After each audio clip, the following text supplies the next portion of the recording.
What is up? What is going on, everybody? How are you feeling? Welcome and welcome back to the show. This is Chaos and Charcuterie. I am Sean Ellis Rogers. I am your host, and I appreciate all of you guys for being here, watching, tuning in, all the things of the things. Thank you for the support.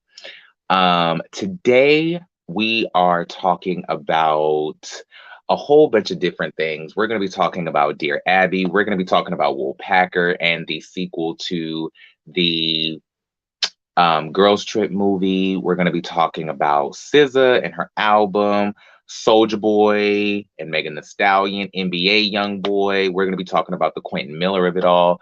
We have a lot. We have a lot to get to today. So first, I want to start off by making sure that you guys know that on the Real Reality Realness podcast today, Bambiana was my guest. And make sure you guys go and check out that episode. It is up now everywhere that you can stream podcasts, from Apple to Stitcher. Make sure you guys go and check that out. It was an amazing interview. He talks about his music, his first 16, the love of music, all the things of the things. It's such a great interview. Make sure you guys go and check that out.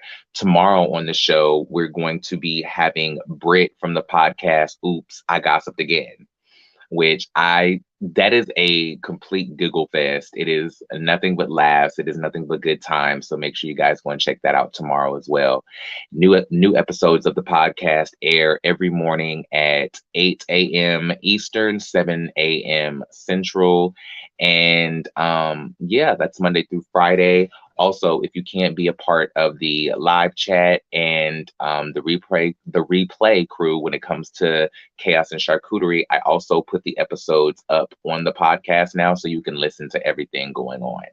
So, with that being said, we are going to jump into the show. I want to start with one of the things I didn't get a chance to get to yesterday, which was Dear Abby.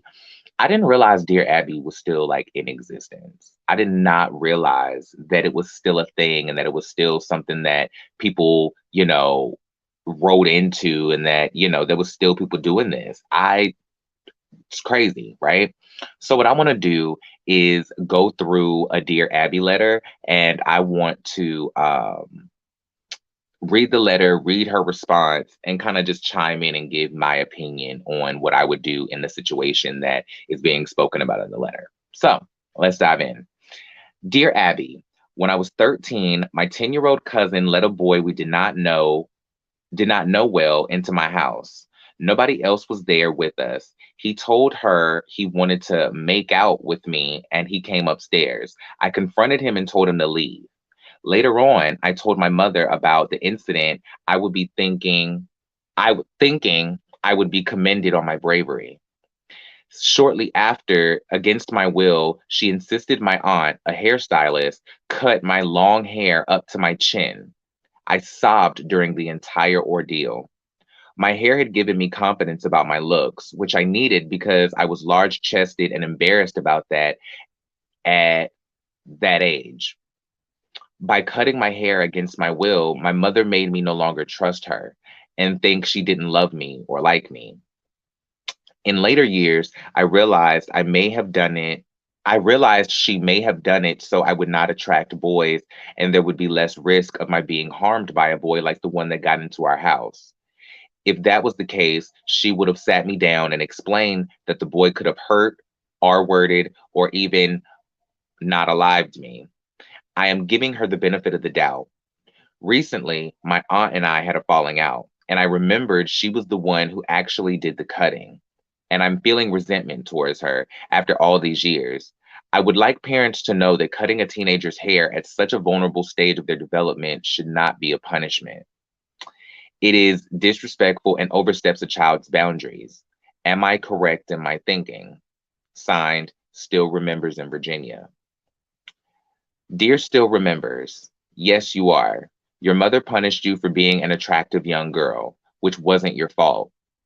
What she did was a form of assault and blaming the victim, and it was outrageous. It's a shame your aunt couldn't have talked some sense into your mother. P.S. You did nothing wrong. Your cousin let the boy into the house, and your cousin should have been lectured about it.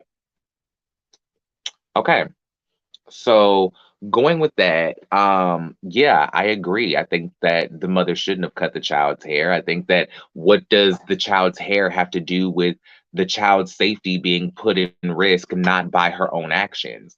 I think that the mother just completely skipped over the fact the um that the cousin was the one that let the boy into the house in the first place. It wasn't even the daughter that let the boy into the house. You know what I'm saying? And then on top of that, you're making the actions of the boy your daughter's cross to bear because you cut her hair. It's not like she did anything to attract the boy. He was let into the house and was attracted to him on his own proclivity. So it's like, why is cutting her hair the solution in this situation when she wasn't the one who did anything to warrant a punishment in the first place?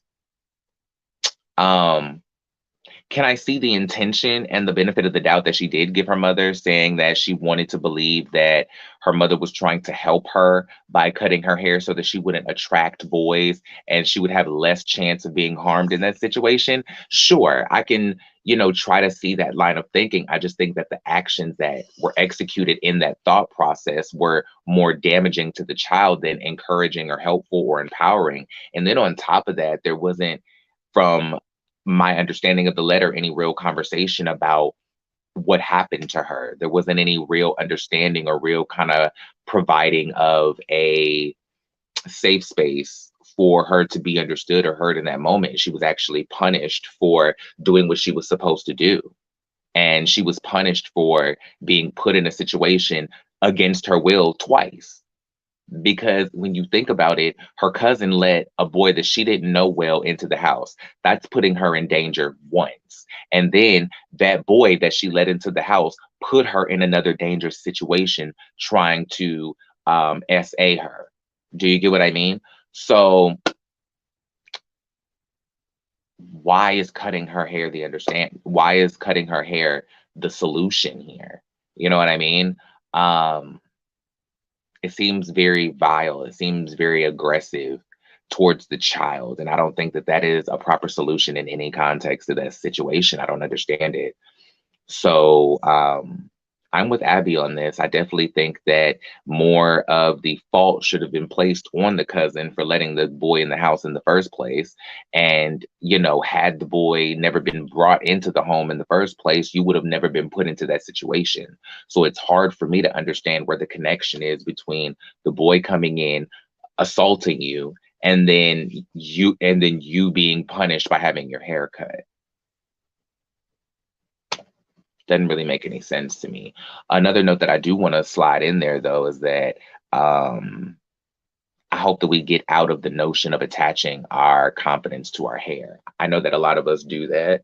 Um, and I think that we should be able to operate in life with or without hair. I know that at a young age, that's, a hard concept to wrap your mind around in the first place. But I do hope that at some point we get to a place where we can detach the stigma of, beauty or physical beauty that is attached to our face coming through our hair. I really hope that that's something that we let go of soon. Um, yeah. So with that being said, I want to talk about Soldier Boy because he did something that. Hold on, Soldier Boy. Just give me a second. The Shade Room posted something on Instagram of Soldier Boy speaking out about Tory Lanez being found convicted guilty of shooting Megan Thee Stallion and all of this type of stuff. And he was basically, condemning Tory Lanez and anybody who puts women in a space of violence. Do you get what I mean? But there's something that I want to talk about when it comes to this situation that I want to acknowledge in his execution of this pursuit. So I'm gonna play the video for you, and then we're going to talk about it. This is courtesy of the Shade Room, if I didn't give them their credit already. Any that shooter is a term. Y'all knows. Y'all rappers is pros. Y'all straight sit there, watch that man shoot, and y'all ain't say shit. Y'all lame as They say shit, y'all let that shoot that fuck Tory Lane. I know the real Tory Lane. You don't like it, I'll beat it out of him on game. Yeah, boy. And I feel disrespected.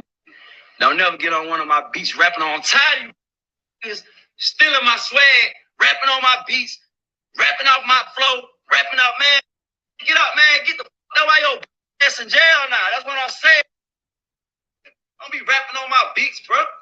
Do you see me rapping on your beats? What you talking about? Enemy that shooter is a. All right. So, while I can appreciate what he's trying to say, this is completely self-serving and I feel like it's full of shit. Okay, Soldier Boy, I really think you should have just turned your phone off and shut the fuck up, because you made this about you and you were also highly misogynistic and disrespectful to Megan Thee Stallion, the actual motherfucking victim in this situation. I think it's completely disrespectful for you to sit here and take a situation about him rapping on your beat and make it about Megan Thee Stallion and her being shot. That is disgusting. First of all. Two, the fact that you're gonna sit here and not even acknowledge this woman's name, but you want to start off this video talking about any man that shoot a woman is a bitch, then why would you sit here and not even acknowledge you making this whole video about Tory Lanez, but you're not gonna saying that it's about him shooting a woman, a bitch in your mind, but you're not even gonna say Megan Thee Stallion's name. You're gonna do all that about Tory Lanez and try to make it about him shooting Megan when it's really about him rapping on your beat. That's really what this is about. This is really what this is about. You don't really care about anything that he got to say or has done to Megan Thee Stallion. You can't even say her name. In fact, you can't even call her a woman. The fact that you didn't even say her name is a problem, one. But then two, the fact that you can't even sit here and address her as a woman. You can't even address her as a fucking human. You address her as an animal. How was that necessary? How was that contributing to the betterment of the situation? I don't understand. If it was really about Megan Thee Stallion and her being shot and you wanted to protect women's and protect black women's and all of that, then maybe you should have made it about that. Maybe you should have made it about Megan Thee Stallion. Maybe you should have addressed Megan Thee Stallion in this video. But instead, you want to talk about Tory Lanez because not him shooting Megan? No, don't have nothing to do with that. You want to talk about him rapping on your beat, stealing your flow? Does this really have anything to do with Tory in the first place? Like, or is he just one person in the news right now that has been on one of your beats and you just want to just go off? Like, what type of clout? Like, what in the clout chase is this? What in the actual clout chase is this? Why are you out here doing this? For what? You supposed to be big rich. You shouldn't need attention. Why are you out here doing stupid stuff like this? It makes no sense. I think it's disgusting for you to include a woman being victimized and being harmed and being placed in a situation that was violent for you talking about a beat. It's disgusting. It's gross and it's disgusting. And I think that is mega whack. That is big trash. It's big trash. It's big trash. It's big trash. I don't care what nobody got to say about it. At the end of the day, that's big trash. You sitting here and you making a woman being shot about a beat. Come on, bruh. Come on, bruh. Like, I don't understand. Why is nobody in your corner?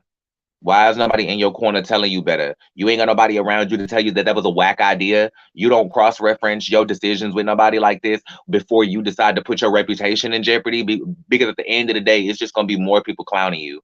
I'm sure that you're under the impression that, you know, all press is good press, but it's not. It's genuinely not. In fact, it just makes you look like a whack person. It just makes you look like a whack person. I don't even know what beat of yours Tory Lanez was on. What does it matter? At the end of the day, you gonna sit here and talk about this woman being shot and then make it about Tory Lanez being on your beat. That was the connection for you. You couldn't just get on there and talk about Tory Lanez.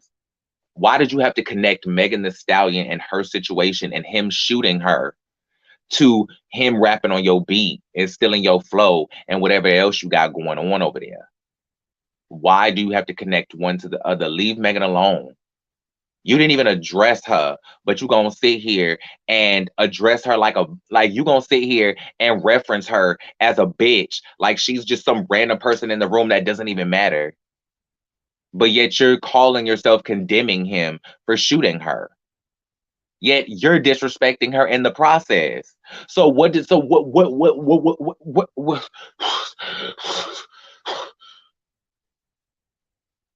let's move on. Let's move on. SZA has now spent 4 weeks at #1 on the Billboard 200 chart. That is incredible. Let's talk about it. According to Billboard, SZA's SOS continues at #1 on the Billboard 200, making it the first R&B album by a woman to spend its first 4 weeks at #1 in nearly 30 years, since Janet Jackson ruled for 6 weeks in 1993, excuse me, with the album Janet.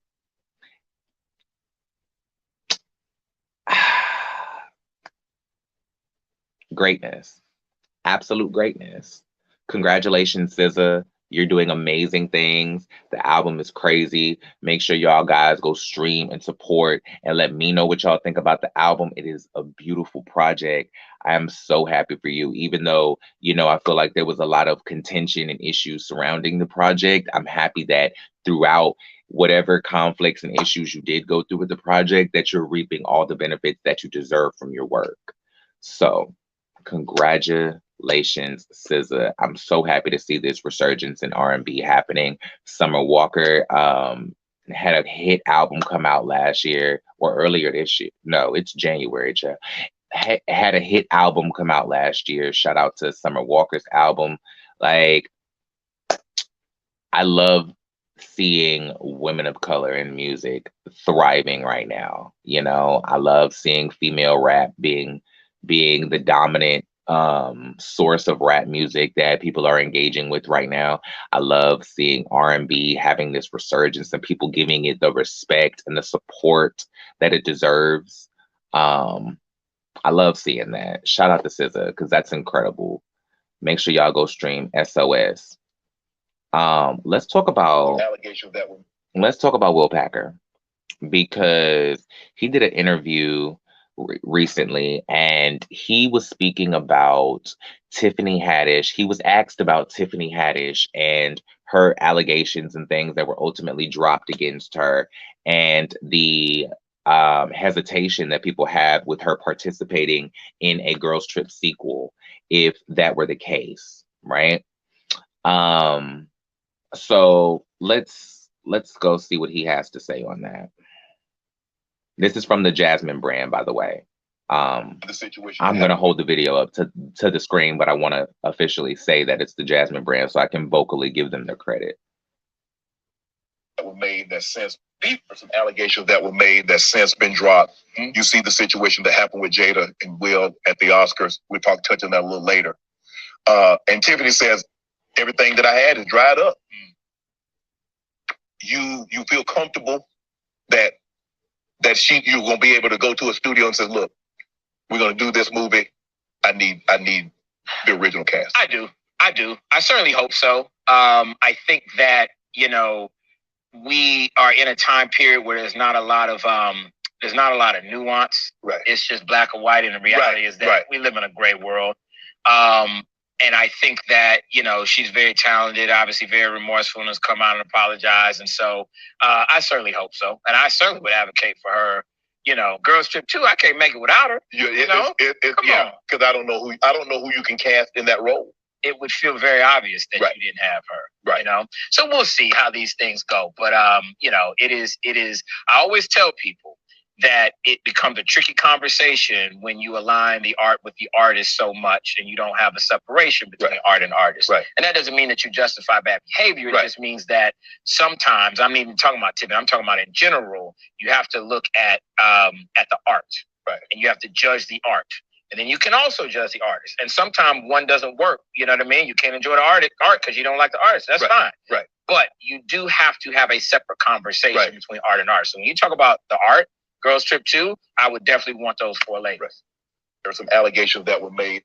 Okay, so one thing I want to say before I dive into what he was saying about Tiffany, I want to say, speaking of separating art from the artist, I want to make sure that I announce to you guys each episode that I do this, that Dave Lennon from the Lost in the Groove podcast and I are coming together to do a joint show together called Groove and Gravity, where we're going to be talking about music, talking about artists, talking about all of the nuances and intricacies that go on with creating some of the best music that we've ever heard in our life. And we want to talk about all of the artists and the stories behind the music, what went into the creation of that music, the legacies of the artist, things of the like.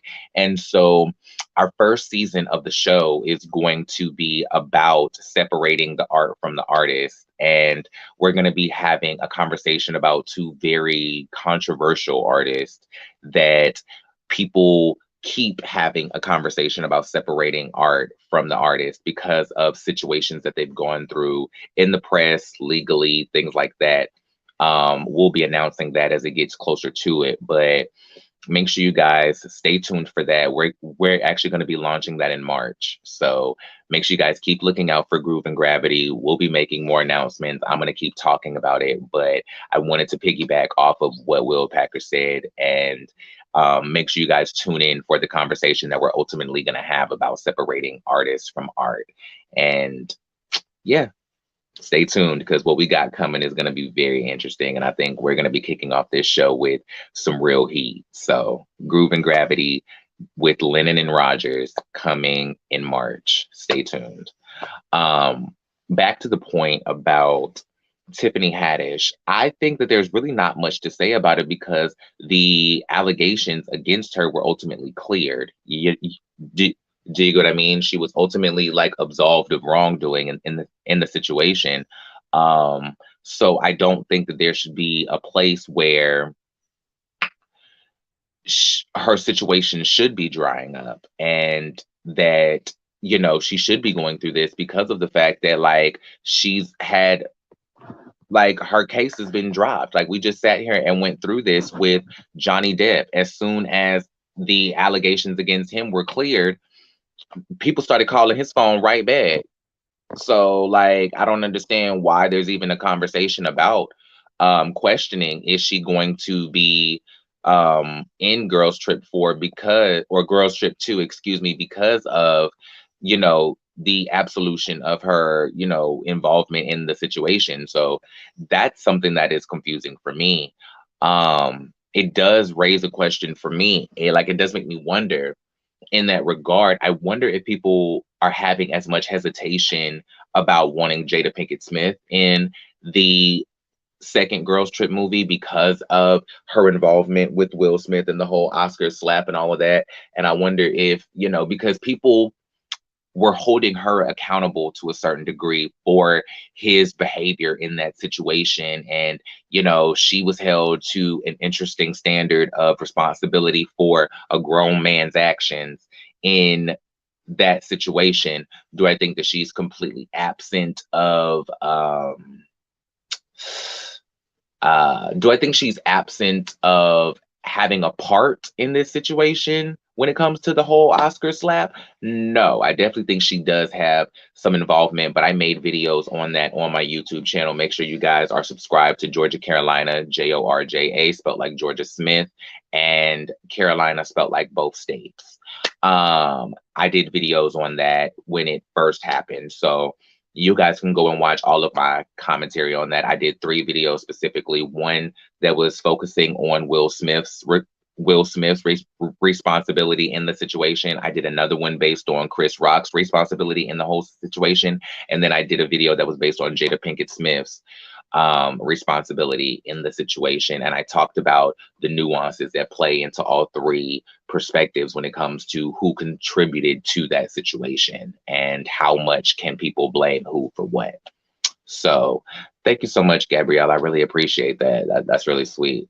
Um, so, but yeah, when it comes to that, I wonder how much people are having hesitation with Jada Pinkett Smith because once again, it's another case where I don't necessarily believe that she should be held responsible for his actions, even though I do think that she has a participatory place in the overarching conversation.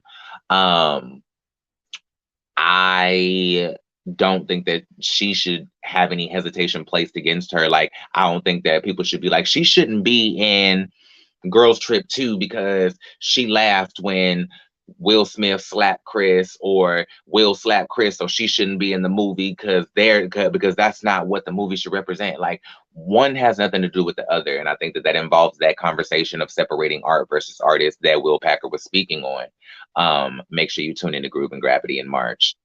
So, I think that it is a complicated conversation, but I don't think it's very nuanced. I think that there was no actual wrongdoing from her part in the situation. Was certain moves that she made questionable to me? Sure. And I'm talking about Jada. Um, sure. There were things that she did that I was like, that's weird. That's suspicious. Clock your references, children. But I just I wouldn't think that people should try to boycott her from doing that. Circling that back to Tiffany Haddish, why?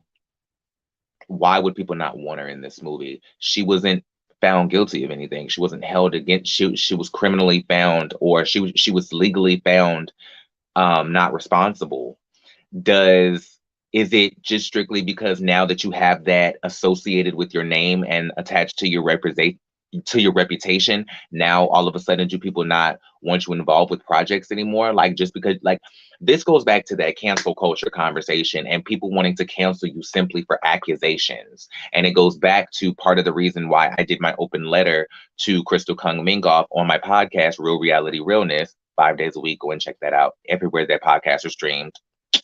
um I talked about this and I was like, where did we just completely disregard the notion of people being innocent until proven guilty? Just because somebody has allegations on their name, now all of a sudden um they're automatically guilty, or they're automatically stained. Now they have a scarlet letter because they were accused of something. I think that that's messed up. However, on the opposite side of that, it is difficult because the American justice system is so screwed to hell.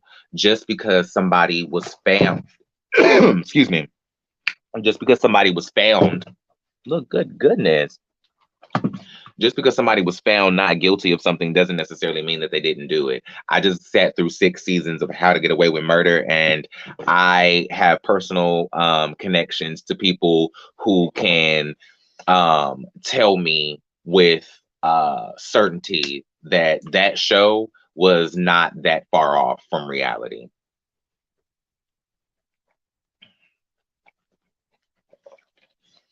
And based on the occupation that they have, I I find it very easy to listen to what they say based on the occupation that they have and what they do for a living. Them telling me that How to Get Away with Murder was a little too close to home for them because of the line of work that they're in, it doesn't make me automatically trust the justice system's decision when it comes to finding people guilty or innocent of crimes, is what I'm trying to say. Just because Tiffany Haddish was found innocent doesn't mean that she didn't do nothing. And I'm not saying that just because the justice system is screwed up that we should question her innocence or guilt. I don't really know how to approach that. It's like, how do you trust the justice system when the justice system is really flawed, especially flawed when it comes to people of color, mind you, you know? And it's hard because we want to, as people of color, take any win for Black people as an absolution of guilt, when we've seen Black people get acquitted for things that they definitely participated in. Robert Kelly. So I just, it's hard. It's a very convoluted situation, and I think that people should take inventory of all of the um all of the information from all perspectives, inform and create an informed decision for themselves. But I don't think that her work should be affected because of the fact that she was found innocent. I definitely think that, okay, well, she wasn't found guilty. So even if she did do it, she wasn't found guilty. So there's nothing to stick to discrediting her reputation or ruining her career. Why? You know what I'm saying? Are accusations alone enough for people to want to not mess with you? Sure. Do I think that that's completely fair? No. But is that circumstantial and is that muddied because of these situations where we've seen, you know, guilty people get off and innocent people be found guilty? There you go. So, shout out to everybody involved. I hope that eventually we can get some sort of sequel to Girls Trip. I finally saw the movie, and I do think it was a great movie. I think it was absolutely fun. I think it was amazing to see Jada Pinkett Smith and Queen Latifah pair again for a movie. I think that the cast that they put together was amazing. I think peeing over the whole New Orleans was a bit much for me, but I'm not going to nitpick and be prudish about that. So let us move it on. Let's talk about NBA YoungBoy marrying his longtime girlfriend. I was about to say his young-time girlfriend. Marrying his longtime girlfriend. Okay, this is coming from Yahoo. It appears that NBA YoungBoy has followed through with his plan to jump the broom as details of his marriage to fiancée and longtime girlfriend Jasmine Michelle have surfaced. On Sunday, January 8th, Instagram user Ari T-Talk posted a screenshot of a marriage license dated January 7th, from the day before, listing Jasmine Michelle Hayes as spouse 1 and the rapper born Kentrell Gaulden as spouse 2. According to the certificate, the nuptials took place in Salt Lake City, where YoungBoy moved to after being released from prison in 2021. Y'all thinking what I'm thinking? Drop down in the comments if we see each other.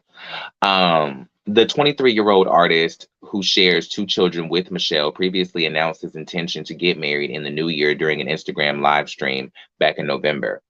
During the broadcast, the Baton Rouge native jokingly declared he was feeling lonely due to not having any fans, prompting a fan to suggest the rapper go on OnlyFans to lift his spirits. Interesting suggestion. After laughing at the fan's proposition, YoungBoy abruptly revealed that he was getting married, meaning that his visit to OnlyFans was out of the question in light of his looming commitment. All right. He said, "I'm getting married on January 7th. The hitmaker said at the time, "Boy, you can't pay me $10 million to get on OnlyFans. You crazy." YoungBoy recently released his album, I Rest My Case, this past Friday. It's his 5th album. Okay. I'll read this just for the sake of me already starting it. The album marks his 5th studio album and his first with Motown Records. He parted ways with Atlantic Records after the completion of his contractual obligations with the label in 2022. Okay, so congratulations are in order to NBA YoungBoy. He said what he said and he did what he said he was going to do. Shout out to them. Shout out to NBA YoungBoy. Shout out to Jasmine, or is it Jaslyn? Jaslyn Michelle, excuse me. Congratulations to the 2 of y'all. Shout out to y'all. That is amazing. The fact that they moved to Salt Lake City. I wonder why they specifically moved to Salt Lake City, Utah after being released from prison. Yeah, spoiler alert. Not that I think that this is gonna happen, but wouldn't it be interesting if somebody shouted out to her from the Real Housewives of Salt Lake City and was like, "Hey girl, what's tea? Why don't you come on the show? You know, what's good? Whitney can bring you in." Just saying. So all's well that ends well. Good for him. Shout out to them. Um, I want to talk about Quentin Miller because Quentin Miller has been in the news a lot lately. For those of you who don't know, Quentin Miller is the person who was exposed as Drake's ghostwriter. And so there's been a few headlines, and you don't see Salt Lake surviving. Oh, okay, Gabrielle. Slide in my DMs and tell me why. And if you are around on Monday evening, I'm going to be doing the study group, which is a live video with my co-host Megan from Housewives History. We're going to be talking all things housewives. We're going to be jumping into some hot topics and some headlines as well over there. So if you want to stop by that live, we're going to be talking about Salt Lake City there, and we'd love to have you talk about why you don't think it's going to survive. Drop down in the comments then and let us know, and I'll make sure to bring it up. But yeah, Quentin Miller says that, and this is courtesy of Yahoo as well, that he never had a good experience with Meek Mill. I'm trying to figure out because I read a headline the other day that I'm going to bring up after I'm done with this article about him saying he was never paid by Drake. I was like, what? Like, what y'all got going on? And why you running between both sides? Because you were exposed by Meek Mill as Drake's ghostwriter. Now, all of a sudden, now you talking about you never had a good experience with Meek, you ain't never got paid by Drake. Like, what's going on with your run in the industry, and where are you at now? And where's your music personally? Somebody go look up Quentin Miller and see what he got going on in the world. Quentin Miller is airing his grievances against Meek Mill during a sit down with DJ Vlad. Miller spoke about his interactions with the Philadelphia rhymer and concluded that he never got positive vibes from Meek. The 33-year-old doubled down on his claims and expressed how disheartening it was to see everyone involved in the Drake and Meek ghostwriting issue, including figures like DJ Drama, squash the problem but leave him out in the process. It just felt like it was all worthless. It was all pointless, Miller said, speaking of the beef between Drizzy and Mill.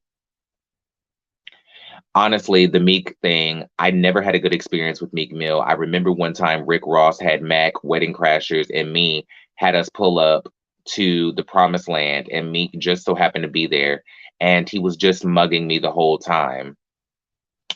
I never got positive vibes from Meek, so I don't really expect nothing from Meek, but it's really the Drama and Drake situation, he added. Even Drama and Drake linking back up for the Jack Harlow video and everything. Shout out to Jack Harlow.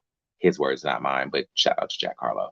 I don't got no issues with Jack Harlow. The Falco artist detailed how they left him out of the reconciliation and questioned why either of the two rappers didn't look to fix the issues surrounding his name along with theirs.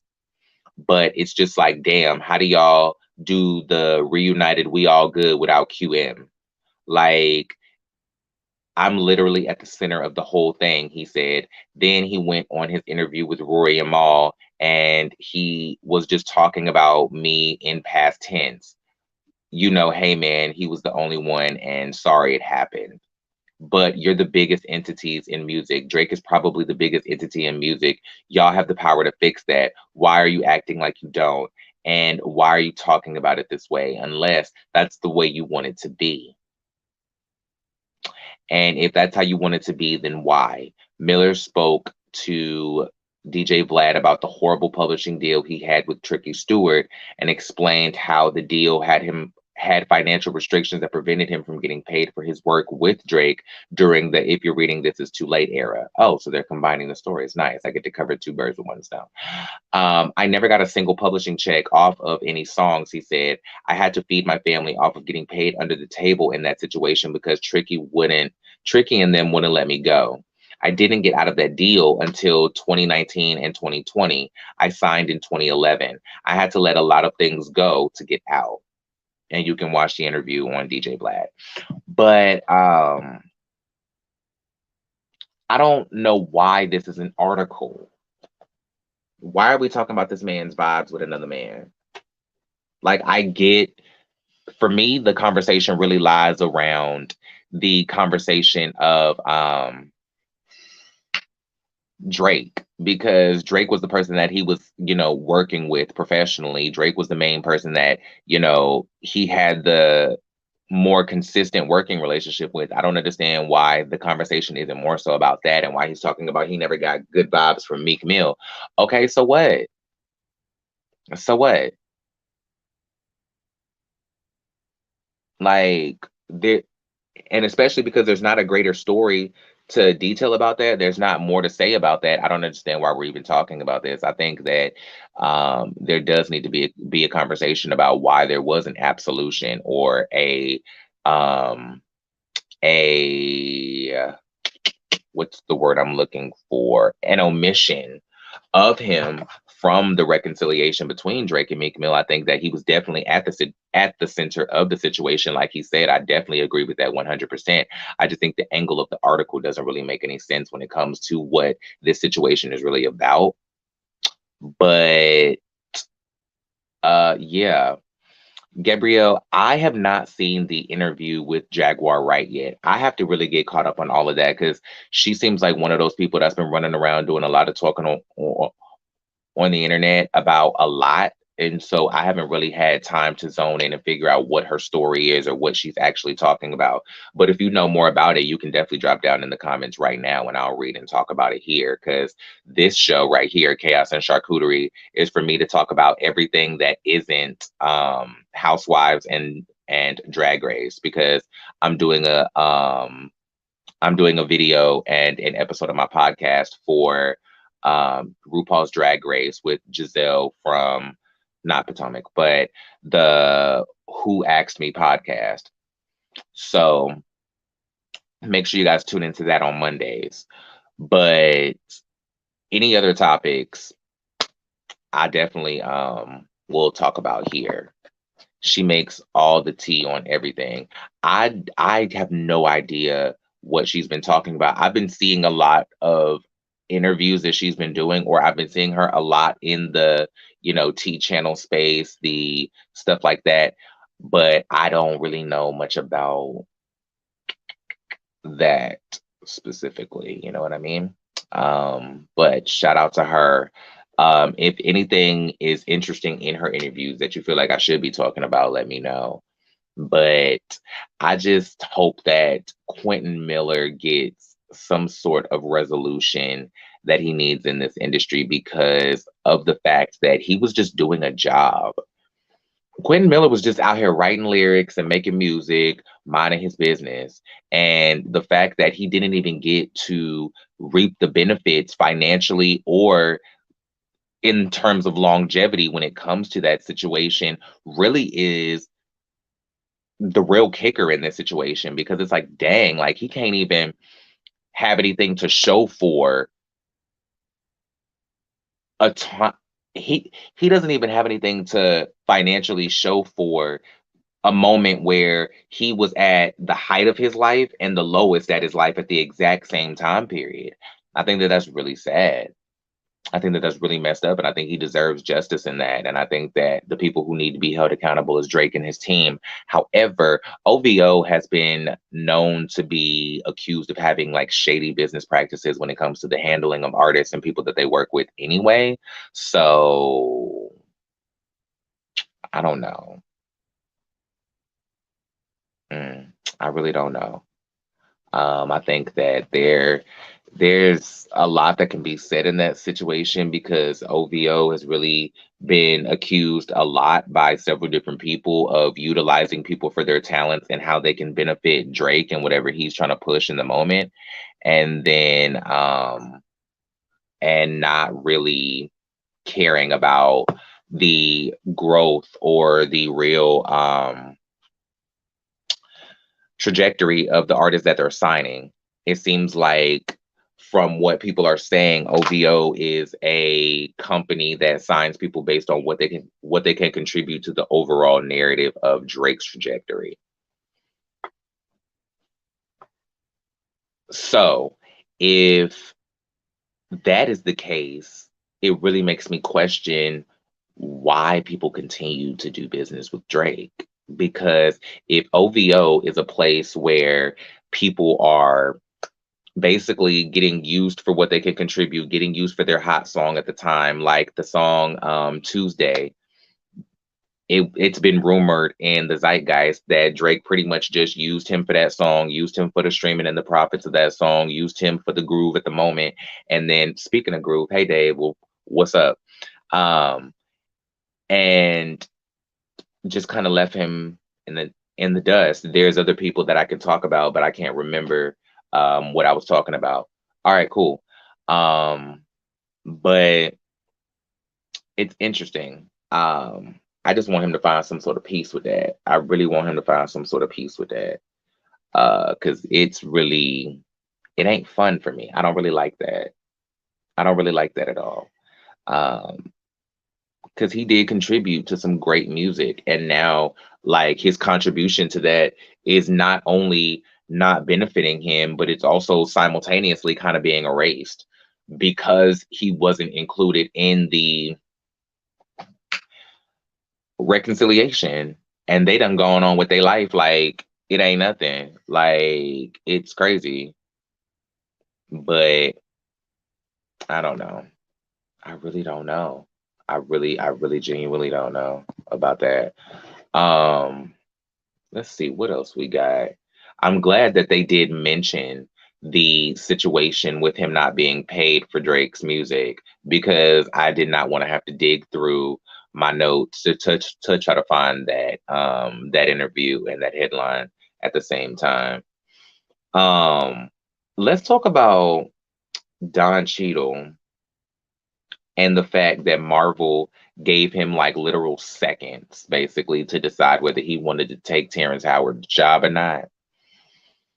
Don Cheadle says Marvel gave him 2 hours to agree to a 6-movie deal while he was at a kid's laser tag birthday party. Do y'all understand how crazy that is? Don Cheadle says Marvel Studios gave him 2 hours to decide on the deal. He was at a kid's birthday party. The star replaced Terrence Howard as Lieutenant James Rhodes slash War Machine in Iron Man 2. Iron Man was kicked off.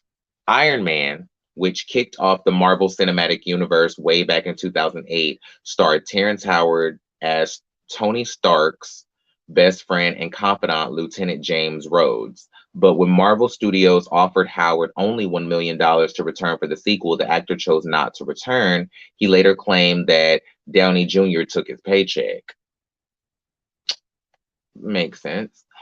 Thankfully, Marvel found a solid replacement for the star in Don Cheadle. I wonder if they offered him just $1 million to do the role.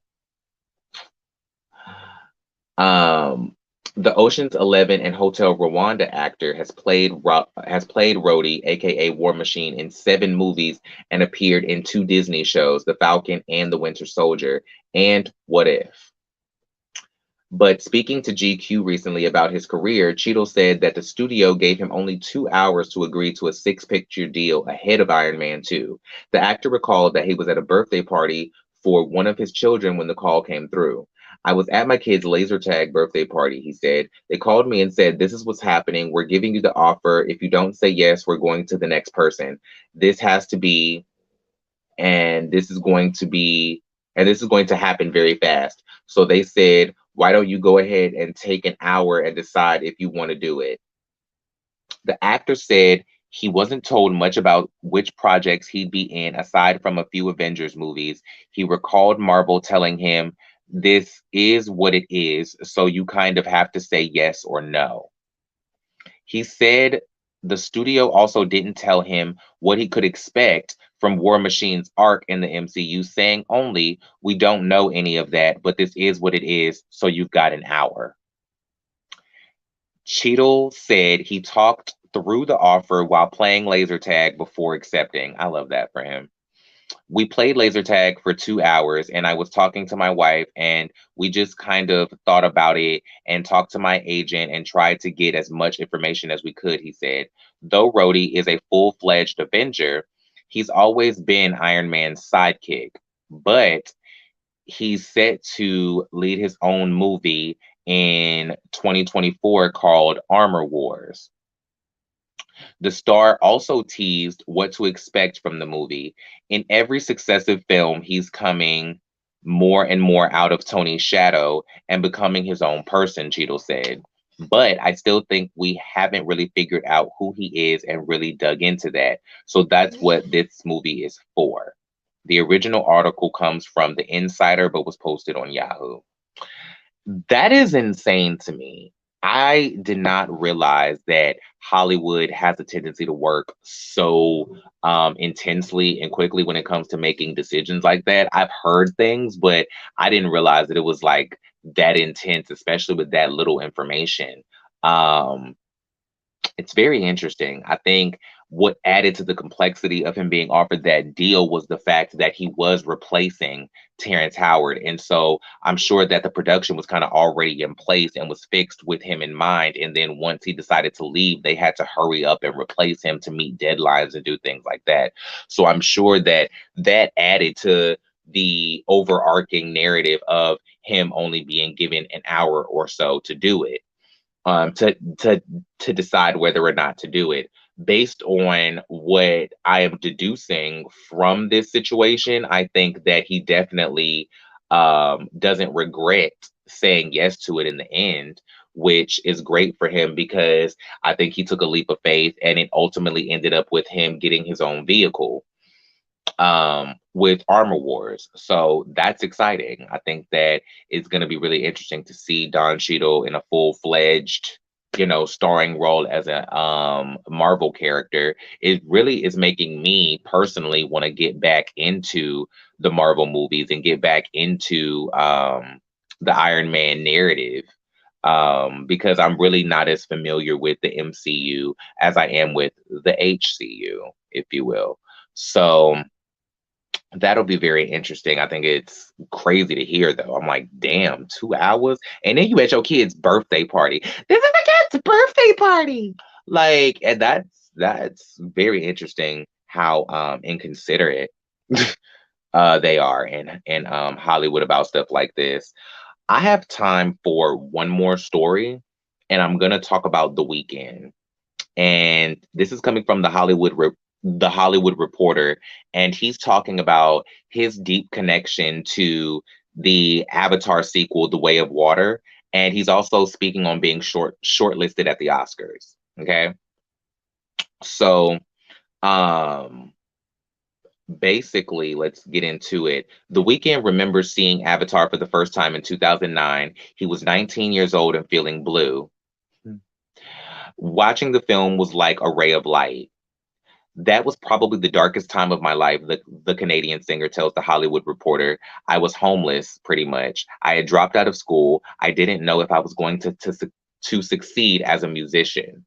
I didn't know if I was going to be able to live to see tomorrow. And I remember I somehow got to see the film in theaters. I don't know how I got in. It was such an escape from my real life that the film was tattooed in my brain. 2 years after Avatar's release, The Weeknd marked a major breakthrough with his critically acclaimed alternative R&B mixtape House of Balloons, a personal favorite of mine. That was followed by a major label deal, countless #1 hits on the pop charts, streaming milestones, awards galore, roaring tours, and more. So it's no surprise that he was at the top of James Cameron's list when the filmmaker wanted a theme song for the follow-up to his epic science fiction film. The Weeknd, with the help of composer Simon Fraglin and electronic house trio Swedish House Mafia, crafted Nothing Is Lost, You Give Me Strength for Avatar The Way of Water's soundtrack. It has been shortlisted for Best Original Song at the 2023 Academy Awards. They told me they had one name on the list to do the song, and it was me, The Weeknd says. It felt kismet, and it feels like a full circle moment for me to be a part of something like this because it's such an important film for me. 13 years after Avatar, you have now created the theme for this huge sequel. How does it feel? It's a gift, it's a blessing. Jim and producer John Lando and Simon, they really made me feel like I was the only one that could do the song. And it was a sign. When they reached out, I was on tour. I saw the film in July. John and I were in New York at the same time, and he invited me to a private screening where he presented to me the whole universe for Avatar and for the next few films. And I was blown away. And by the way, the presentation was impeccable. I couldn't believe what I was looking at. When he showed me the way of water, I couldn't believe I was watching.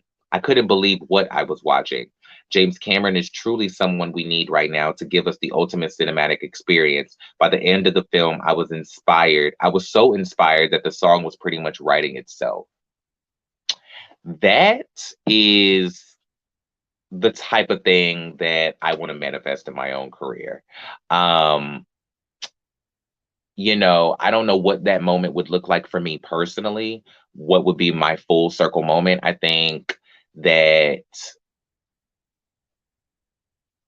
I would have to really think on that, to be perfectly honest. I think maybe interviewing Angie Martinez, um, I think maybe doing interviews with the people who have inspired me the most in my life. If I ever got the chance to interview Grace Jones, if I ever did, you know what? I think what it would be for me would be if I ever got the chance to host the reboot of 106 in Park.